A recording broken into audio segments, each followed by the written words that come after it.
옛 신종플루인 A형 독감이 다시 유행하고 있습니다. 독감 환자가 크게 늘어 유행 기준치의 3배를 넘었습니다. 성면 위험이 있는 슬레이트 주택 철거가 더디기만 합니다. 도내 철거 대상 슬레이트가 7만 동이 넘습니다. 정치 재기를 놓고 정동영 전 장관의 오락가락 행보가 실망을 부르고 있습니다. 야권의 즉흥적인 영입 경쟁도 골성사납다는 비판입니다. 안녕하십니까. 전주 MBC 뉴스투데이입니다. 지난 2009년 세계적으로 유행했던 신종플루 A형 독감이 다시 유행하고 있습니다. 일반 감기약으로는 낫지 않기 때문에 고열이나 근육통 등 전신 증상이 이어지면 빨리 병원을 찾는 게 중요합니다. 보도에 강동혁 기자입니다. 올해 5살인 승우는 며칠째 병원 신세를 지고 있습니다. 지난주부터 40도가 넘는 고열과 구토, 근육통을 심하게 앓았습니다. 병원을 찾고서야 지난 2009년 신종플루라고 불렸던 A형 독감에 걸린 사실을 알았습니다. 그 다음 날에도 계속 토했었거든요. 그러더니 이제 열이 떨어져야 39.7도 이 정도 떨어지더라고요. 그래서 병원에 왔더니 이제 A형 독감이라고. 독감이 유행하면서 2월 첫 주 독감 의심 환자는 환자 1000명당 41.3명으로 이미 유행 기준치를 3배 이상 넘어섰습니다. 특히 신종플루라고 불렸던 A형 독감 바이러스가 빠르게 전파되고 있습니다. 전라북도 보건환경연구원이 독감 환자 15명을 조사한 결과 5명이 A형 독감에 걸린 것으로 나타나는 등 전체 독감 가운데 80% 가까이에서 H1N1형 바이러스가 검출됐습니다. 감기 증상에 고열과 구토, 근육통 등이 갑자기 수반된다면 독감을 의심해봐야 합니다. 호흡기 질환, 폐렴 외에 호흡기 질환도 다소 심해질 우려가 있어서 그런 경우는 드물게 사망에까지 이를 수 있기 때문에 예방을 위해서는 손 씻기 등 개인위생 관리를 철저히 해야 하고 호흡기로 감염되기 때문에 마스크 착용과 사람이 많이 모이는 장소를 피하는 것도 중요합니다. 오는 4월까지는 독감이 유행할 것으로 전망되기 때문에 노약자는 지금이라도 예방접종을 해야 한다고 전문가들은 조언합니다. MBC 뉴스 강동엽입니다. 성면 슬레이트가 도내에 7만 5천 동이나 있습니다. 정부 차원의 철거가 시급한데요. 사업은 더디기만 합니다. 예산 부족으로 슬레이트를 덮어놓기만 하는 반쪽 철거 사례도 허다합니다. 이경희 기자가 현장 취재했습니다. 이 집은 4년 전 지붕을 새로 얹었습니다. 하지만 수백만 원에 달하는 철거 비용을 감당하지 못해 슬레이트 지붕을 그대로 두고 그 위에 지붕을 새로 만들어 올렸습니다. 이 동네에 이렇게 슬레이트 위에 새 지붕을 올린 집이 10여 곳에 달합니다. 구청에다 신청을 했는데 이거 좀 해달라고. 느닷없이 전화가 와서 안 된다고. 심지어 아직도 옛날 슬레이트 지붕을 그대로 사용하는 곳도 적지 않습니다. 70년대 근대화의 상징이었던 슬레이트는 1급 발암물질인 성면이 포함된 것으로 알려지면서 시민들의 건강을 위협하는 천덕꾸러기 신세가 됐습니다. 정부가 슬레이트 관리 종합대책을 마련한 뒤 지난 2013년부터 철거 지원 사업이 시작됐지만 처리는 더디기만 합니다.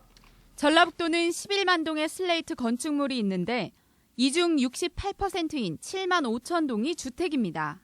하지만 지난 3년간 철거 실적은 전체의 6%인 7천여 동에 불과합니다.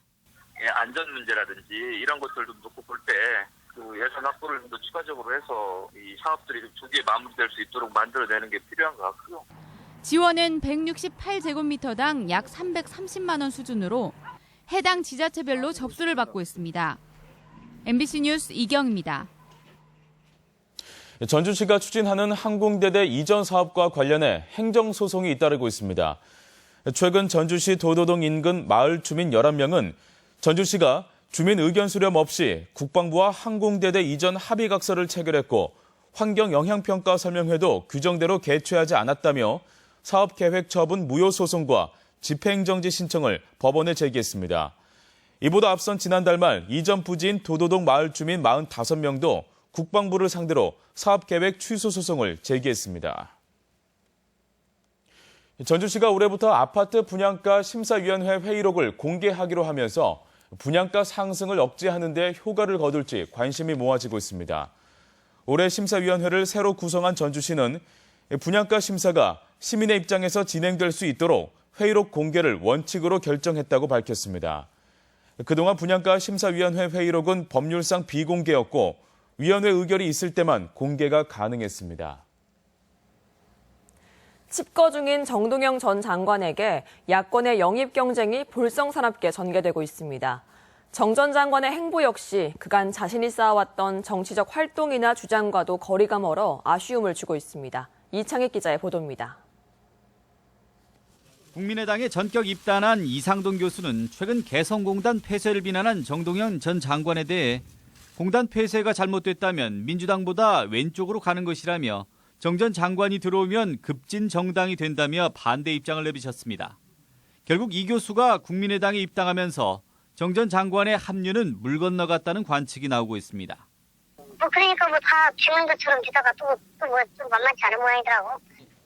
시감자를 생산한다며 순창에 머물러 온 정 전 장관을 향한 야권 각 정파의 구애는 지난 몇 달간 끊이질 않았습니다. 분당 사태로 사면 초과해 있던 문재인 대표나 탈당 후 자리를 잡지 못했던 천정배 의원, 사실상 뒷방으로 밀려난 권노갑 정대철까지 순창을 다녀갔습니다. 하지만 이들 모두 정 전 장관과의 정치적 이념적 견해를 함께한다기보다는 의석수 확보나 불안한 입지를 강화하려는 목적이었습니다.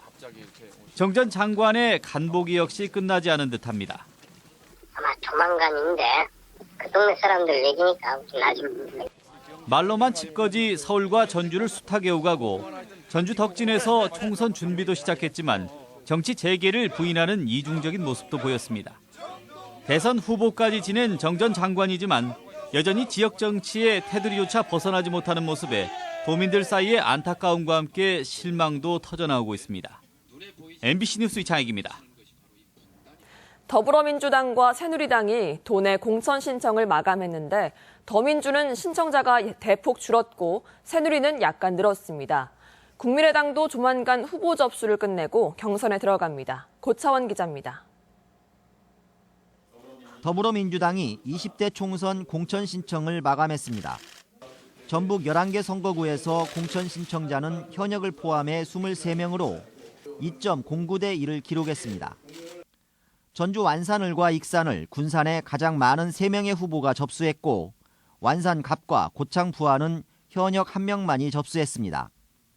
더민주는 지난 19대 당시 49명의 후보가 접수해 4.4대 1을 기록했지만 이번에 국민의당의 등장으로 후보가 절반 이하로 줄었습니다.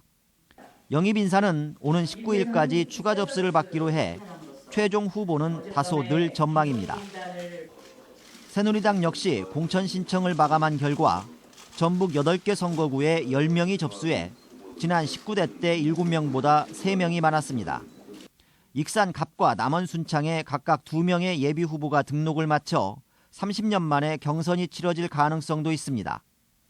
정읍과 진무장 임실, 부안고창 등 3개 선거구는 신청 후보가 없었습니다. 이달 20일부터 자격심사와 면접을 거쳐 후보자를 선발하고 복수일 경우 국민공천 방식의 경선을 치를 계획입니다. 국민의당도 오는 19일까지 공천 후보 접수를 진행하고 있습니다. 공천 신청자 수가 더민주당을 넘어설 가능성이 높은 가운데 중앙당 측은 3월 10일 이전에 모든 경선 일정을 마무리 짓는 것을 목표로 하고 있습니다. MBC 뉴스 고차원입니다. 새만금 활성화를 위해 국내 기업에도 국공유지 임대가 최대 100년간 허용됩니다. 국토교통부가 어제 청와대에서 보고한 새만금 활성화 방안에 따르면 국내 기업에 국공유지 임대가 허용되고 새만금 내 건폐율과 용적률이 완화되며 법인세와 소득세는 최장 5년간 면제됩니다. 또한 여러 기관에 분산된 인허가를 원스톱으로 처리하고 투자 유치에 대한 총괄 업무를 새만금청이 맡게 됩니다. 전북 연구개발특구 사업설명회가 전북 테크노파크에서 열렸습니다. 전북 연구개발특구는 지역 내 기업이 필요로 하는 기술을 공공연구기관과 함께 발굴하고 사업화와 투자 유치를 돕기 위한 사업을 추진하며 올해는 총 70억 원이 지원됩니다.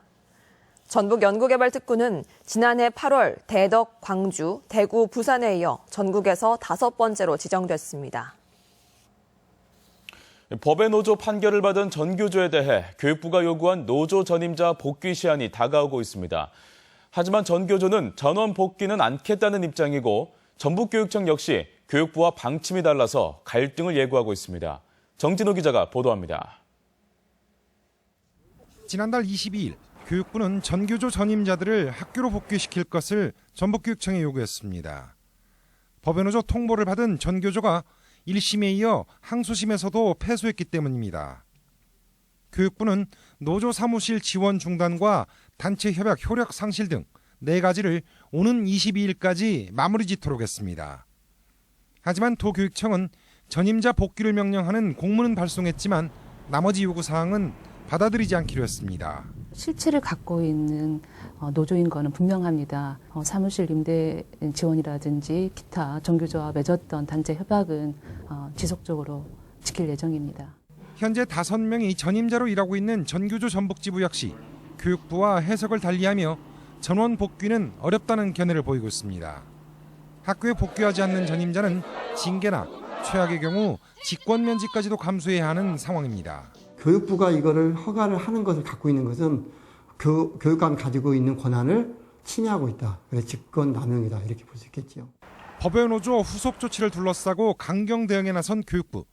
하지만 전북교육청이나 전교조와의 다른 시각이 충돌하면서 갈등과 마찰이 예상됩니다. MBC 뉴스 정진호입니다. 도교육청이 올 1학기에 중등 기간제 교사 200여 명을 모집합니다. 전라북도 교육청은 다음 달부터 8월까지 6개월 동안 중고교에서 근무할 기간제 교사 212명을 모집하기로 하고 채용 학교를 홈페이지에 공지했습니다. 지역별 채용 인원은 군산이 62명으로 가장 많고 전주 35명, 익산 23명 등이며 과목별로는 체육과 미술 과목이 가장 많습니다. 올해 열리는 제17회 전주국제영화제 모두 780여 편의 작품이 응모해 경쟁을 벌이게 됐습니다. 전주국제영화제 측은 올해 한국 경쟁에 극영화와 실험, 다큐멘터리 등 121편이, 한국 단편 경쟁은 661편의 작품이 접수됐다고 밝혔습니다. 본선 진출작은 3월 초에 발표되며 선정된 작품은 4월 28일부터 열흘간 열리는 영화제 기간에 선보입니다. 네, 이 시각 전주 시내 보고 가겠습니다. 네, 이제는 출근길이 정말 밝습니다. 일출 시간도 점점 빨라지고 있고 구름은 많지만 미세먼지 농도는 보통 수준이어서 어제보다는 한층 환해 보이죠. 눈은 모두 녹았습니다. 기온은 어제보다 2도 오른 현재 영하 1도를 기록하고 있습니다. 지금까지 이 시각 전주 시내 상황이었습니다.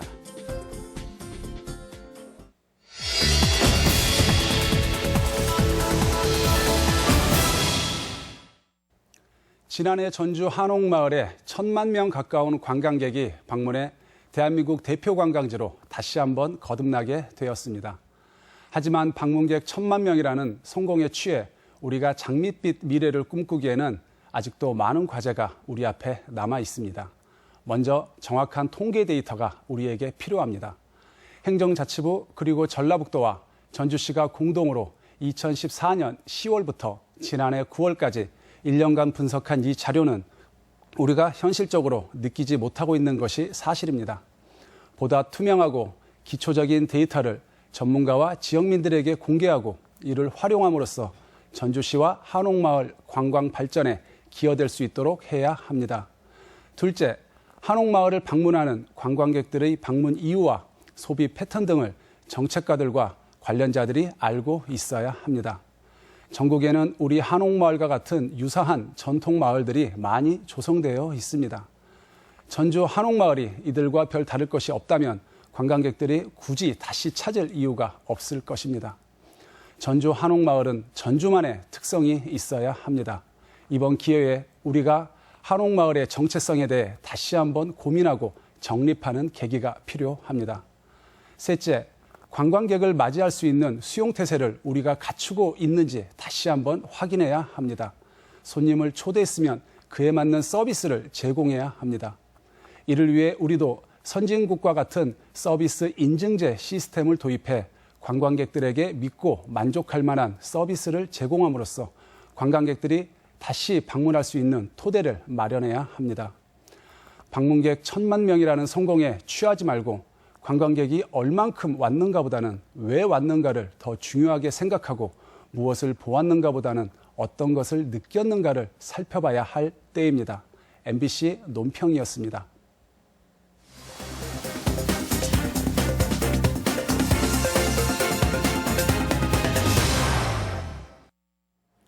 정부가 지정한 고창 복분자 특구가 2년 연장돼 복분자 산업의 선도 역할을 이어갈 전망입니다.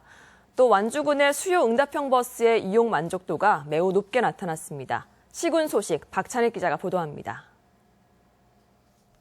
지식경제부는 고창 복분자 특구 지정 기한을 오는 2017년까지 2년 연장했습니다. 고창군은 특구에 대해 농지법 규제 등을 완화해 식품기업을 적극 유치하고 복분자 생산을 확대해 지역경제 활성화를 꾀할 방침입니다. 2004년에 지정된 복분자 특구는 복분자 연구소 설립과 복분자 클러스터 단지 조성 등 복분자 산업의 중심 역할을 해왔습니다.